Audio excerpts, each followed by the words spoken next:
Ukraine has reportedly captured a strategic split controlling access to the Dnipro Delta from the Black Sea during a daring night raid, and Donald Trump has reduced his 50-day deal to 10 days, causing the Russian press and others to attack Trump personally.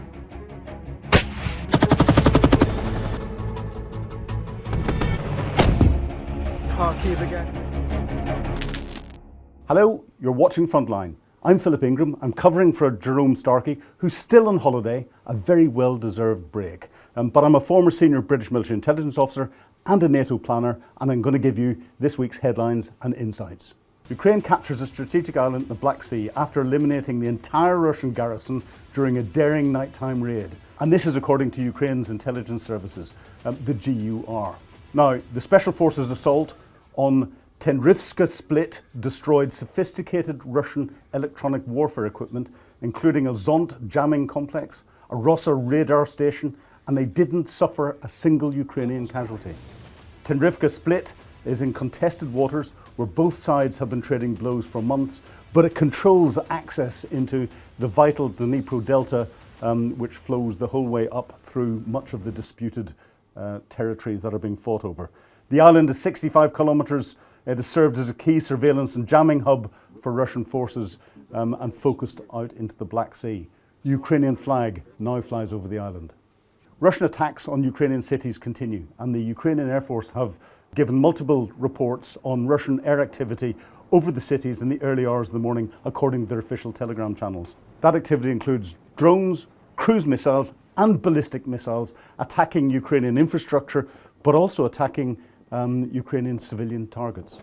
Russian forces in recent weeks have intensified drone attacks on towns and cities across the 1,000-kilometre, that 620-mile front line that there is in Ukraine. Ukraine's military itself has been responding and targeting energy and military sites in Russia with their own drones to good effect.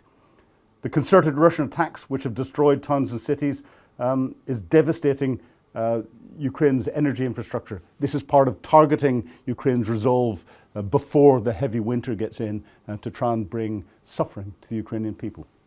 On Tuesday, Donald Trump said that he was going to reduce his 50-day deadline to Vladimir Putin to come to the peace table to 10 days.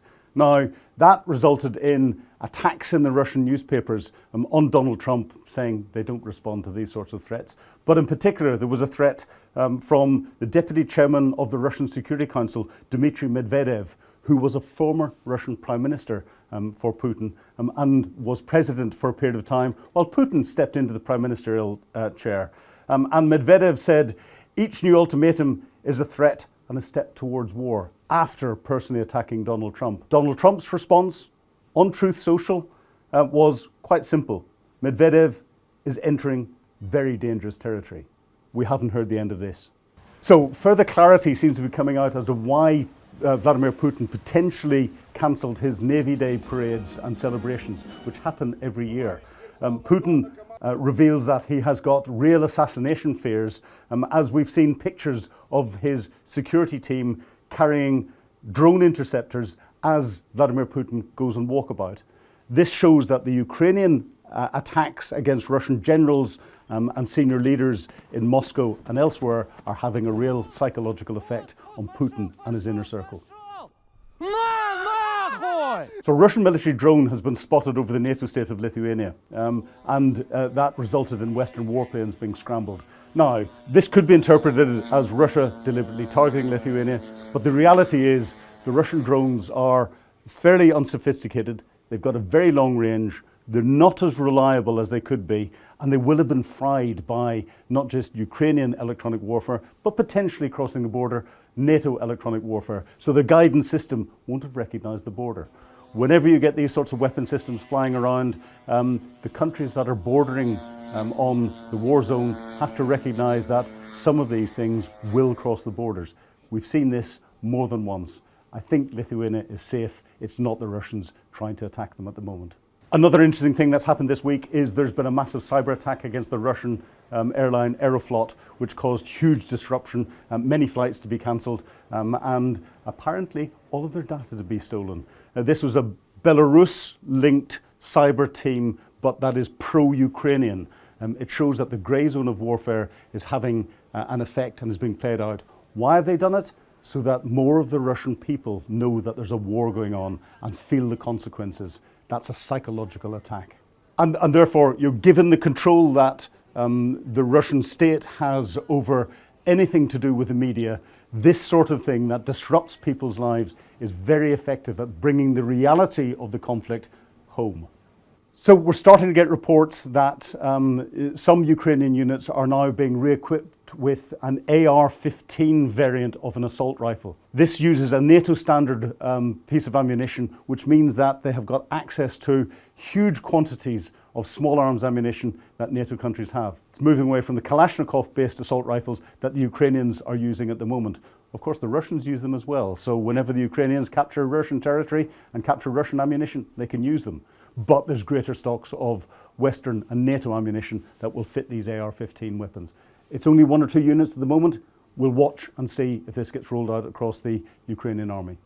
So from a capability perspective, what this is doing is potentially moving the Ukrainian military more to NATO standards in everything. We're seeing them moving away from Soviet tanks, from Soviet style artillery pieces, from Soviet calibers of mortar rounds onto Western. It makes sense for them to move their small arms that way as well, as Ukraine prepares in the future to move closer to Europe and closer to NATO.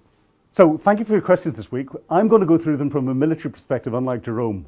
If there's anything that you want me to answer, please put it in the questions underneath. Jerome will get me next week because he's back, and I will feed him the answers that can go in.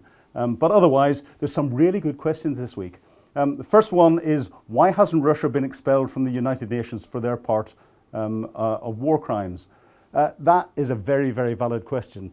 The real answer is there is no mechanism. The only mechanism that there is to expel any country from the United Nations is the United Nations Security Council, which is the ultimate level for decisions on anything. And there are 5 permanent members: the United States, the United Kingdom, France, Russia, and China. Each of those 5 permanent members has got a veto. And unless they all agree, then nothing can get passed. So there is no mechanism that Russia cannot veto. And I would expect if this did come up at the Security Council, China would probably veto it as well. And a linked question is, again, why hasn't Russia been taken to task for crimes against humanity for their terrorist activities in attacking Ukrainian civilians? It's time, I believe, that Russia needs to be held accountable for their actions in this illegal, unwarranted, unjustified war of aggression against Ukraine. The reality is Russia is being held to account.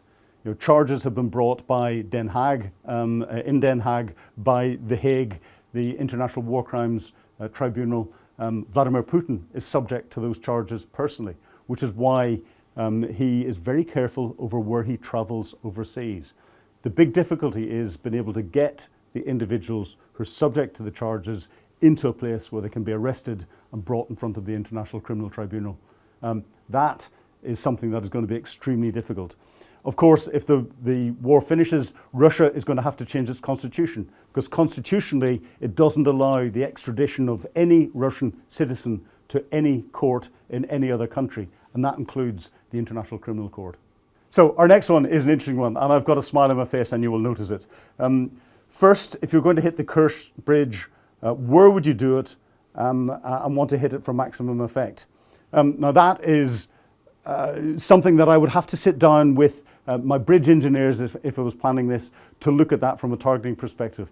The last attack was from a truck bomb that caused the road sections to actually jump off their pillars and some of them to fall into the sea. But that movement caused the real damage, and they had to replace those complete sections. That took the Russians over a year to manufacture the new sections.